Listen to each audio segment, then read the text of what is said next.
Hi friends, இன்றைக்கி நம்ம வீட்டில் என்ன சமையல் லொகேஷன் பார்த்தீங்கன்னா பன்னீர் ரைஸும் ஆனியன் தயிர் ரைத்தாவும் இன்றைக்கி பண்ணியிருக்கோம். இந்த மெட்பிளஸ் சந்தில் பிடிச்சிருந்தா எவ்வளோ போனீங்க? லைக் பண்ணுங்கள், ஷேர் பண்ணுங்கள், மெயின் சப்ஸ்கிரைப் ரோட்லேருந்து பண்ணுங்கள். உங்கள் உமா கிச்சன். மெட்பிளஸ் இருக்கு. ஆ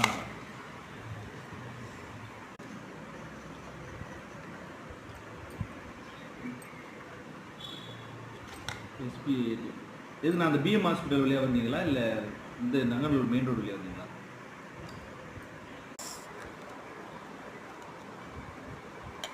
லொக்கேஷனா ஆக்சுவலி பார்ட்டி லொக்கேஷன் அது நான் அவங்களுக்கு ஆர்டர்